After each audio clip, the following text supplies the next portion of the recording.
Vamos con imágenes todavía, unos minutos más, pero estamos ya con nuestro invitado. Vamos a recibir cálidamente al párroco José Piedra. Él es asesor religioso de la Universidad del Pacífico y además jesuita también, igual que Francisco. Padre, ¿qué tal? Muy buenos días, María de Jesús. Contento de estar aquí otra vez más en TV Perú.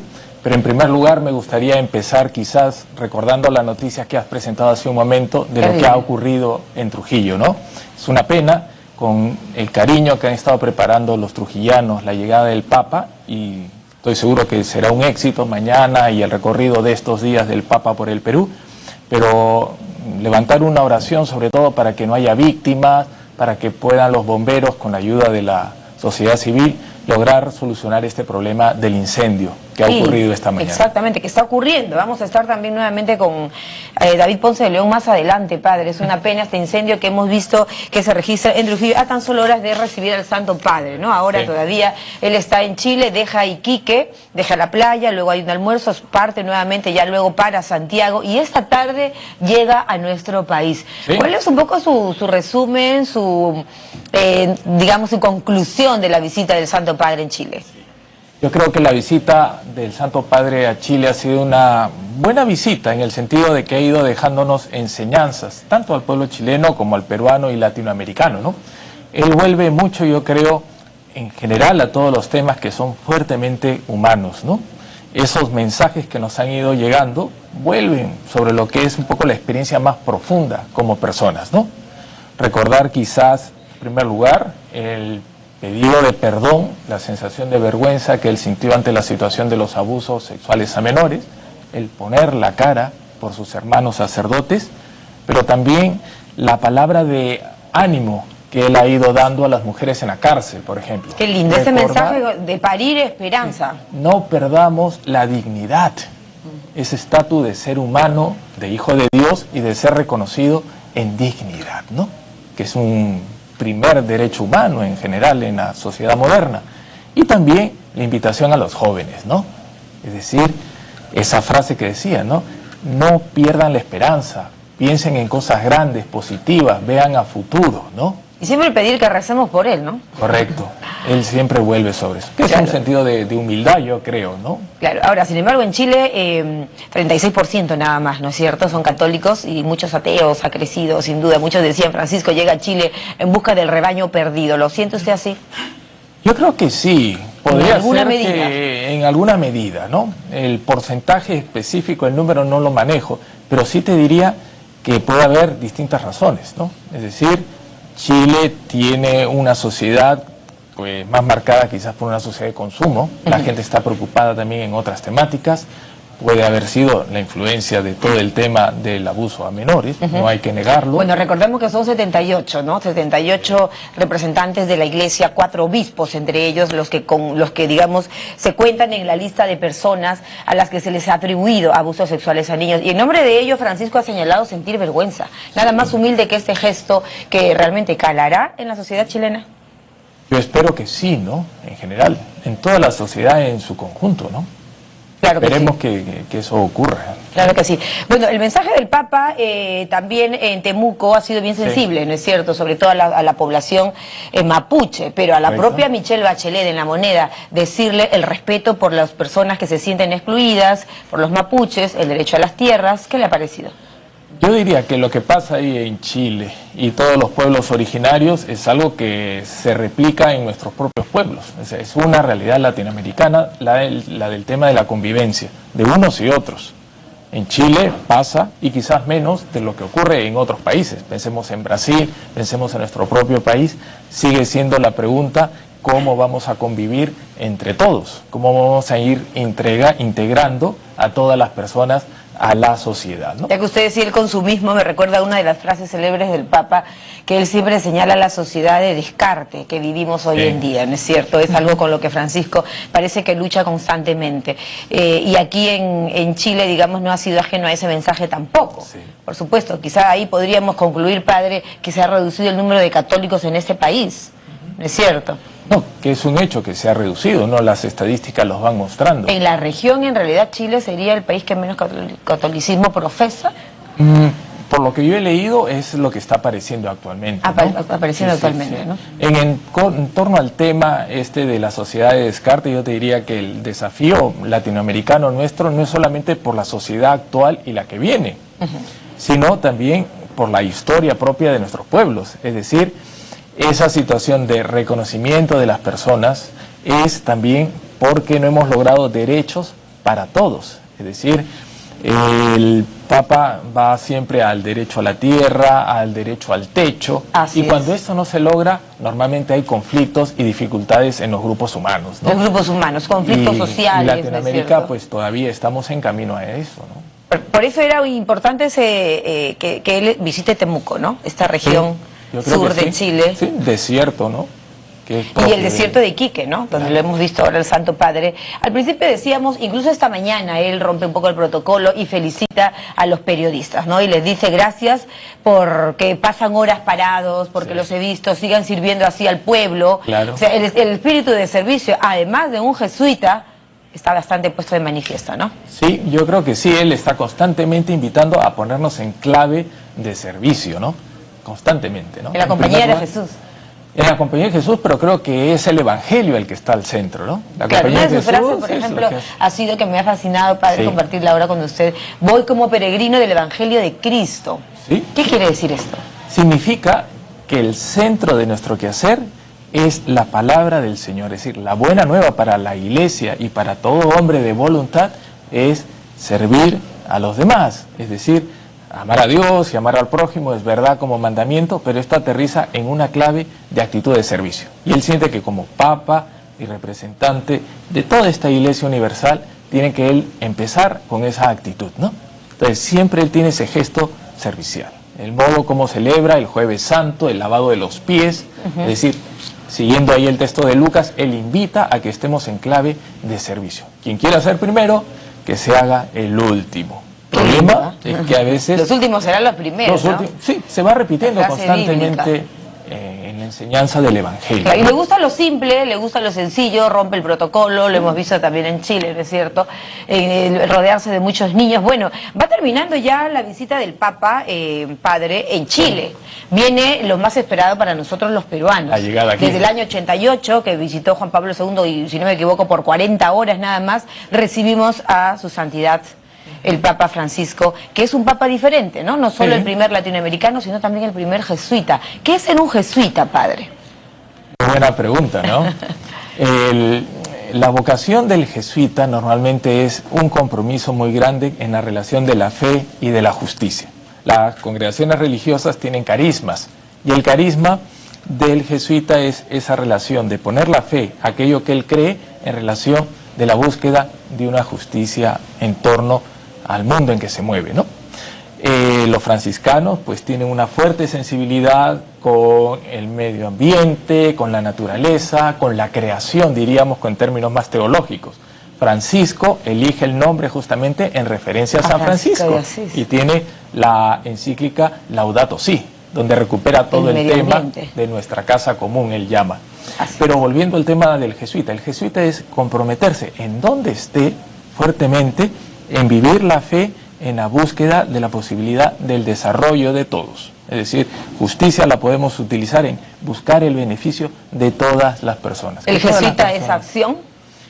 Fuertemente, yo creo. Si bien hay una vida espiritual, contemplativa, que nace de los ejercicios espirituales, una experiencia fuertemente personal, los ejercicios son en silencio. Algunos dicen, yo no quiero hacer ejercicios porque es en silencio, voy a estar solo y me produce un poco de miedo estar solo. Sin embargo, esta experiencia espiritual está conectada para ponerse en la acción. Correcto. Compromiso siempre de la compañía con la Santa Sede y con el Papa ha sido estar disponibles a donde llamen al jesuita. Claro, por eso es que Francisco siempre trata, él escoge los lugares a los que visita, vamos a la ¿no? periferia, dice. Así es, la periferia. Ha usado mucho esa palabra también en esta feria en Chile, ¿no? Entender aquí periferia en el sentido de aquello que está afuera, ¿no? Tenemos los centros del núcleo más urbano y las periferias serían los alrededores, aquello que está hacia afuera. Entonces él constantemente impulsa. Pero no es solo Francisco, yo diría que es el Evangelio lo que tiene como centro el salir de uno. A mí me gusta repetirle a los alumnos de la Universidad del Pacífico lo siguiente: no hay más propio nuestro que salir de nosotros mismos. Ay, qué lindo, ¿eh? Así es. A mí me impactó, ¿no? Claro, pero recordemos que esto lo dijo Francisco en Brasil a los jóvenes, ¿no? En el Congreso de la Juventud: salgan, hagan lío. A él le gusta una iglesia que no se quede en la comodidad de sus santuarios, sino de salir, de seguir llevando el evangelio, pero sobre todo también de aceptar, ¿no? Ese concepto de apertura, de abrirle la puerta a otras iglesias, a otras ramas de la religión católica, probablemente, ¿no? Dialogando, yo creo que aprendemos todo y perdemos si no tenemos esa actitud, ¿no? Claro que sí. Bueno, y el otro tema que quería comentarle es sobre las famosas frases del Papa, ¿no? Los vergoglismos que ya nos tiene acostumbradas, algunas de ellas. ¿Cuál es quizá la que a usted más le gusta, la que más lo ha sorprendido, con la que más se identifica? Mira, a mí me llama la atención de manera especial cuando él nos subraya hace un tiempo ya, es decir, yo quiero una iglesia pobre y abierta a los pobres. Es decir, yo creo que ahí él refleja un poco claramente la invitación que hace y muchas de las decisiones que él ha ido tomando a lo largo de su trabajo como obispo es entrar en esa clave. Más le gusta que lo llamen obispo de Roma antes que Santo Padre, ¿no? O sí, en tanto que en realidad es el obispo de Roma. Cuando Exacto. Él asume, él dice, ¿no? Querido pueblo, a los que tiene ahí delante en la plaza de San Pedro, aquí está su obispo. Perfecto. Soy el obispo de Roma. El obispo de Roma. Y justamente, ¿qué le parece si recordamos, tenemos una nota? Porque incluso la prensa ha denominado en algunos momentos los llamados vergoglismos, ¿no? Sí. De Jorge Mario Bergoglio, en el sentido de tenernos acostumbrados. Cuando en la prisión a las mujeres les dice, por ejemplo, paran esperanza, parir esperanza, es algo que suena diferente. Es algo que suena diferente y es obviamente su condición de decirle eso a las mujeres, ¿no es cierto? En seguir procreando no solo la especie, sino también generar esperanza, que se ha perdido, ¿no? En gran medida. Y nuestra visita al Perú es Unidos en Esperanza. ¿Cómo poder leer eso? ¿Cómo interpretarlo también, ¿no? ¿Qué desafíos nos va a ir planteando a nosotros cuando él esté por acá?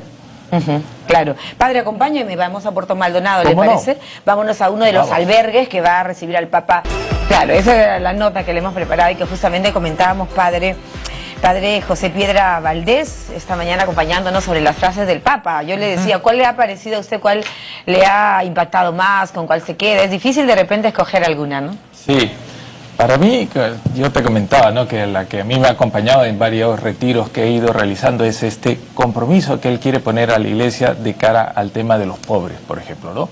Es decir, yo quiero una iglesia pobre y de manera especial abierta a los pobres, ¿no? Esto yo creo que él lo plantea no solamente porque sea actualmente papa, es decir, en la historia de él como sacerdote, como obispo en Buenos Aires, podemos encontrar que está presente esa preocupación, ¿no?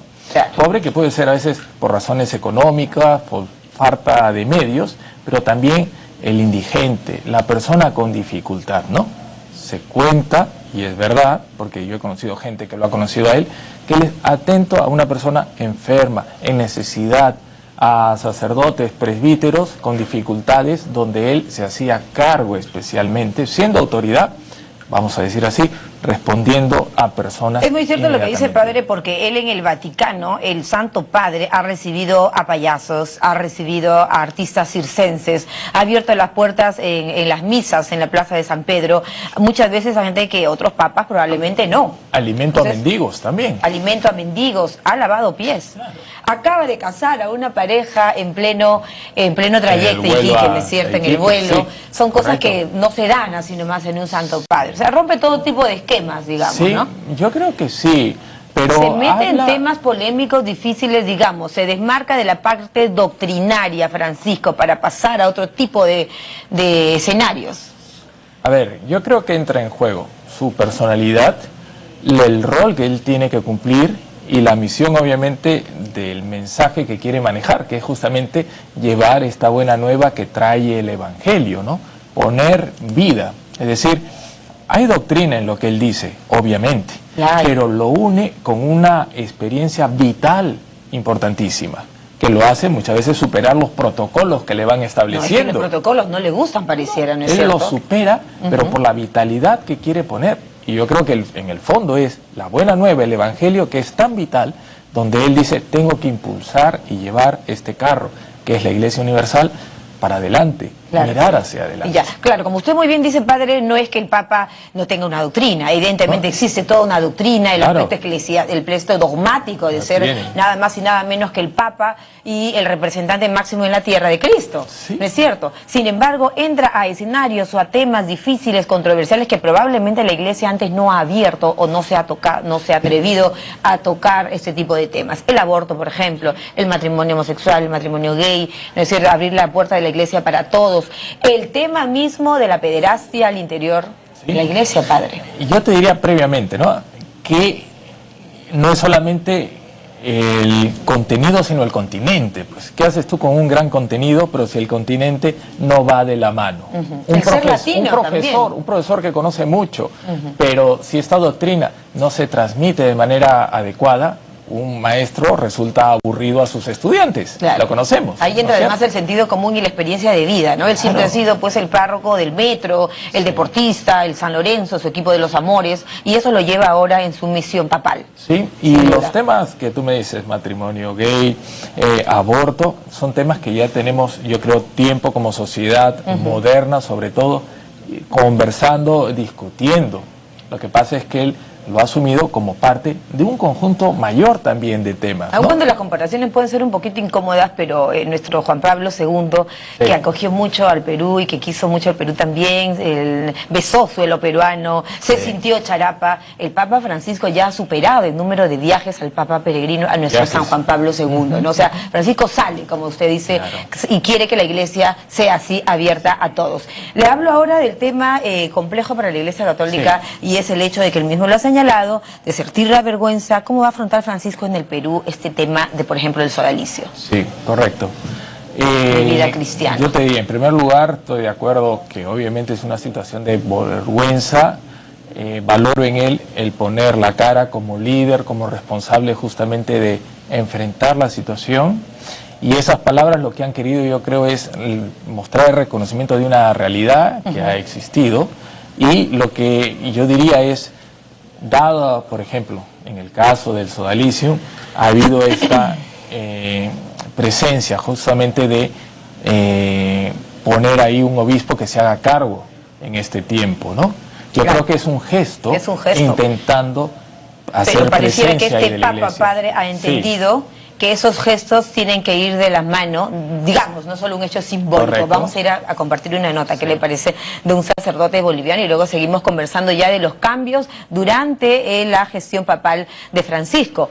Bueno, este sacerdote de Bolivia llega a Puerto Maldonado, nada más y nada menos. Bueno, estamos en zona de frontera, después de 4 días de navegar por río para visitar, para poder conocer, para estrechar seguramente la mano al Papa Francisco. Pero Alex Vigo tiene esta inspiración, inspiradora historia que ahora se la compartimos. Gracias por regalarnos esta historia maravillosa de este padre que ha viajado 4 días, ¿no es cierto?, a cruzar la frontera, obviamente vía el río, por supuesto, para llegar a Madre de Dios y ver al Santo Padre. Bueno, padre, seguimos nosotros con nuestro diálogo. ¿Qué le parece esta linda historia, no? A la vez que vemos ya al Papa que deja Iquique, parece, ¿no? Sí, sí. Así es. Pues el padre ha hecho un largo viaje, pero es la vida del misionero justamente, ¿no? Y recorriendo, visitando las comunidades y al pueblo de Dios en general. El pueblo de Dios en general, así es. Bueno, un poco terminando la biografía o digamos la huella que va a dejar el Papa, instaló este consejo cardenalicio con cardenales de los 5 continentes, otro para el tema de la curia, otro para el tema de la investigación sobre los niños, las políticas de cambio de Francisco, ¿no? Sí. El Papa Francisco tiene el documento que es la Evangelium Gaudium, que es una exhortación donde él hace, si fuera un presidente, una especie de plan de gobierno, que son todas las intenciones que él tiene para su gobierno, ¿no? Por un lado es con qué ánimo va a gobernar, ¿no? Él dice, quiero que la alegría esté muy presente, es lo que te deja el documento, pero también va poniendo ahí ámbitos donde él quiere trabajar. Políticas que él ha ido poniendo, yo creo, a nivel interno de la Iglesia, poner temas. Como líder de iglesia, obviamente él va poniendo temas, ¿no? El rol de la mujer, coger los temas de problemas. Hemos hablado de abuso a menores. Y además los cardenales de los 5 continentes. Primera vez que vemos un consejo cardenalicio, digamos así, un consejo consultivo de cardenales, ¿no? Y la preocupación por los temas económicos mismos del manejo en la Santa Sede. Excelente. Entonces él rápidamente, al asumir, asume eso. Yo diría, y le daría un lugar muy importante al Papa Benedicto también. Es decir, él tiene que haber recibido información del Papa Benedicto, diciéndole, mira hermano, estos temas son los que hay que trabajar. Claro, el tema era atreverse a hacer los cambios y desnudarlos un poco más que lo que creo que ha hecho Bergoglio, correcto, ¿no? Porque digamos, la Iglesia tiene ya 21 siglos de camino y hay una continuación que se mantiene. Bien. Luego creo que hay otro ámbito importante, que es a nivel general, y son los temas que va tratando. Migrantes y refugiados. El tema de la corrupción, que no es un tema solamente limeño o peruano, la corrupción en el Vaticano. Sí, así es. En todo ámbito. Y ha habido eventos sobre la mafia en Italia, distintos temas y otros ámbitos que... Claro, y se nos ha acabado el tiempo y no hemos sacado mucho el tema de los inmigrantes, por ejemplo, cuando señala este mar Mediterráneo que se está convirtiendo en un cementerio. Caramba, hay muchas cosas que podríamos seguir comentando. Me quedo con una de las frases que ha dicho en Chile: vengo como peregrino del Evangelio de Cristo. Gracias, Padre, siempre es un gusto tenerlo. Mucho gusto y seguimos pidiendo por nuestros hermanos en Trujillo. Trujillo, sí, desde aquí estaremos informando. Gracias por sus oraciones, por su pedido, por su solidaridad con nuestros hermanos trujillanos que atraviesan este incendio. Estuvo con nosotros el padre José Piedra Valdés de la Universidad del Pacífico también, hablándonos de la visita del Santo Padre a nuestro país.